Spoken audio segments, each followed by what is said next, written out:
It's a sector that embodies impunity, corruption, and bribery, all rolled into one evil trinity that has earned itself the status of an institution. That's right. From rogue drivers to rude and violent conductors and on to faceless mobsters, Kenya's Matatu sector is nothing short of a haven of the domestic terrorists. Well, they are rulers of bus stations, they control Matatu routes and run all the vital functions of the public transport sector. And all the while reigning over terrified passengers with iron-fisted tactics that include outright violence, threats and intimidation, and even abduction. That's right. Now, the authorities from the Ministry of Transport, Ministry of Interior, National Transport and Safety Authority, the NTSA, and the Police Traffic Department have been swinging between indifference and helplessness, resignation and collusion as gangsters run the Matatu, or indeed the entire Kenyan public transport sector.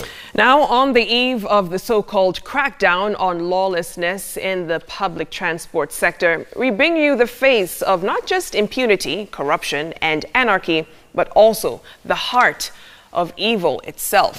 Citizen Television's investigative journalist Purity Mwambia has been traveling undercover with Matatus and buses that ply various routes in Nairobi and across the country, and brings us all horrifying experiences Kenyan passengers go through in the hands of what we now hear on Citizen Television, nicknamed GANGSTER SACCO. Over now to Purity Mwambia with our special investigative story.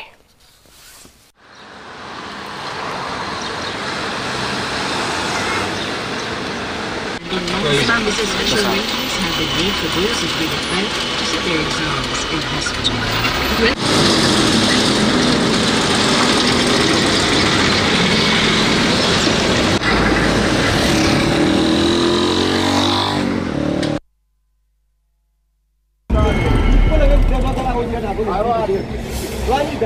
They are the law. Their own law. They can cut your neck. How many people have been killed? They are ruthless. They run a parallel economy with a parallel tax system. Their rule book overrides the laws of the land. If you don't comply, they apply their disciplinary measures according to their jungle law. In fact, what Matatu Sector refer to me, tunalea di polisi. Clearly, these are characteristics of a gangster circle holding Kenyans hostage. Their cars are now parked by the roadside. Wewe sahi umekuwa na baji, ndio? Hii baji wewe sahi ukikufa, hii baji ndio itafanya kazi ama ni wewe? Welcome to Gangster Sacco.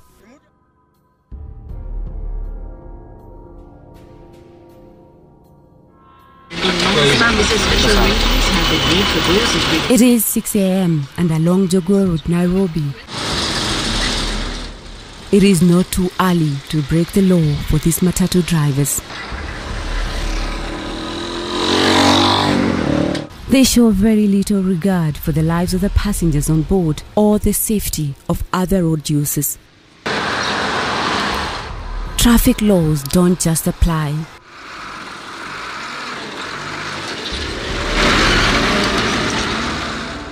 According to traffic rules, this amounts to causing obstruction by driving on the wrong side, and you can be fined a fee of between 10,000 shillings and 20,000. On the Nairobi-Thika highway,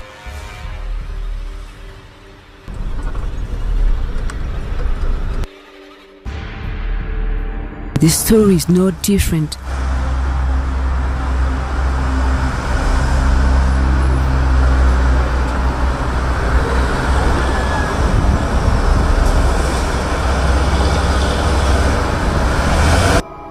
We boarded 3 Matatus. Carrying excess passengers is an advanced art involving creation of additional seating space beyond the capacity of the vehicle. They call this sambaza, and often terrified, the passengers comply without question.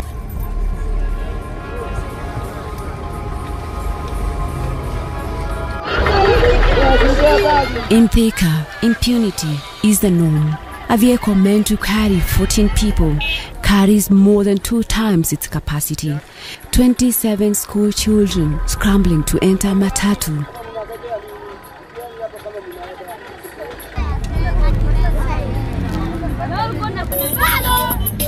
Each of them pays 10 shillings instead of the standard fare of 20.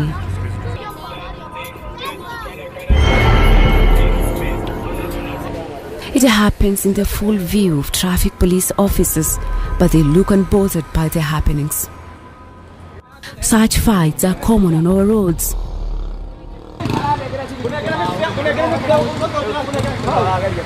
Matatu crew refusing to give back change to passengers often leads to such scenes.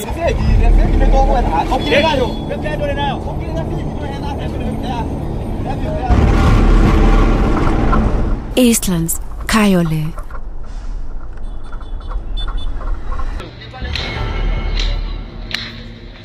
A year ago, this clip went viral on the internet. And it is at this spot that we discovered a group of people who are always on the roadside. Some hide in shops and structures on the roadside. The same people who disciplined him are the same who work for GANGSTER SACCO. Look closely at this young man. While having his drink, he will stop to help call passengers to each of the matatus. He gets 20 shillings from the job from each vehicle, and these are the people who will welcome each matatu to the stage.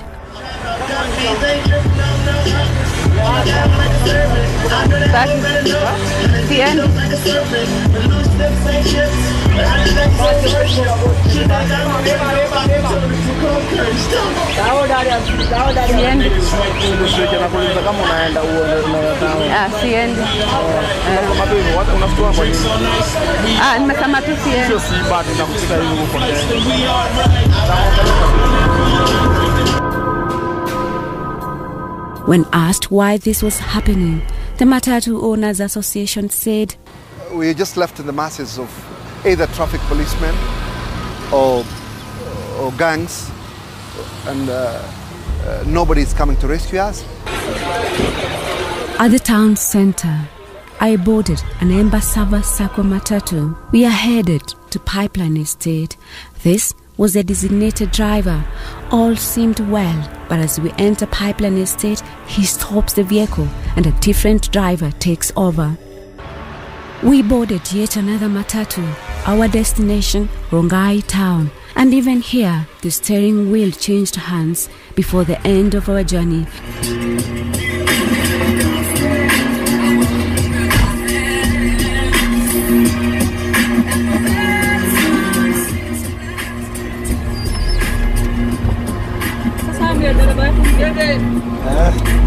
In the estates, these drivers are known by the name Kamagira.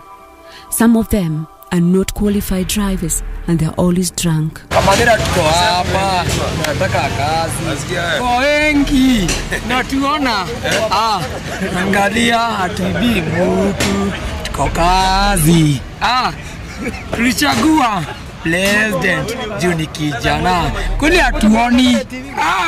Tuko kazi customer, wote ni customer.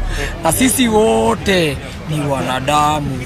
Gopa Mungu anaweza. Hii yote unaiona hapa ni Makamagera wa Ibangi.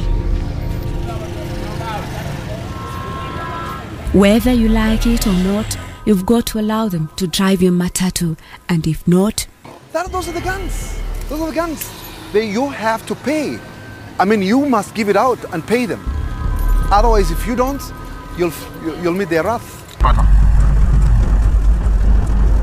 Kamagira rules in their estates, and designated drivers operate by their rules. But according to them, they're not dangerous people, but their only trouble is joblessness. Kamagira ni wale watu wako hapa wala wako kazi. Wanapatiwa gari, wengine wanaenda kukunywa chai. Alafu naenda kuwachasia gari, tunarudisha hapa wanatulipa. Hiyo kupatia gari. Usiponipatia gari, sitapatiwa na mwingine. This is not the only force that controls matatus. This man collects 20 shillings from each matatu that enters and leaves Kawangware Estate.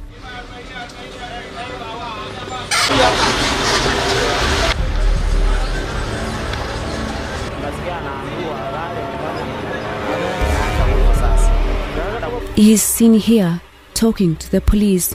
They seem to know him too well. And when I asked him about his role, he did not shy away.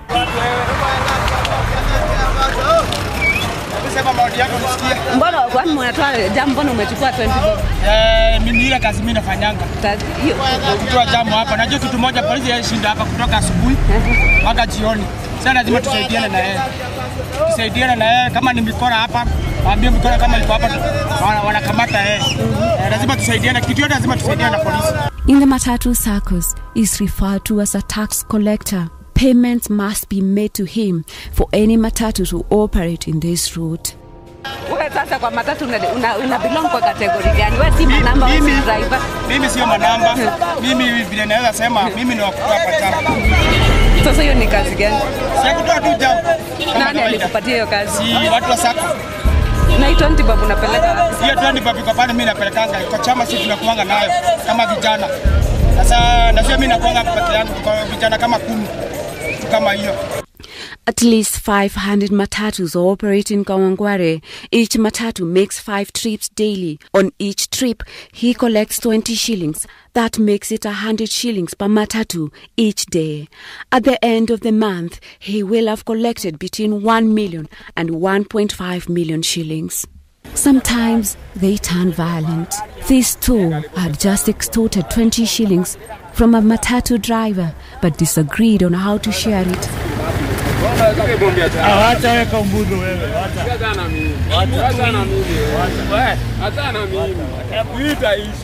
Matatu owners now say these people are holding them hostage.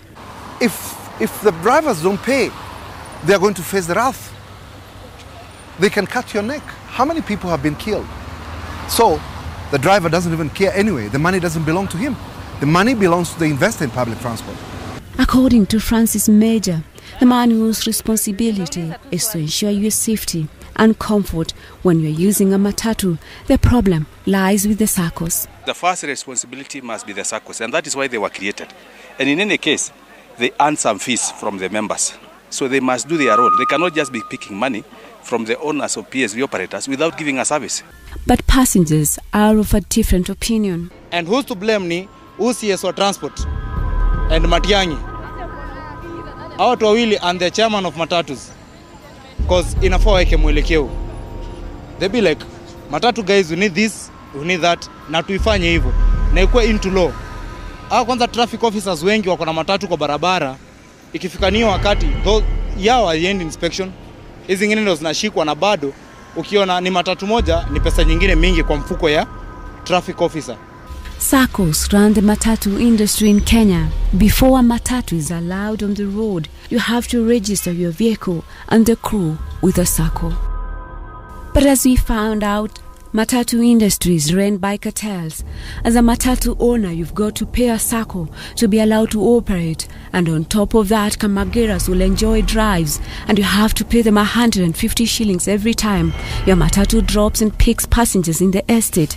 There is yet another group of young men who usher passengers in the vehicle.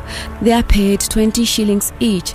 And not only that, a matatu pays another fee to act as dummy passengers who enter the vehicle to woo passengers. They call it kupiga seti.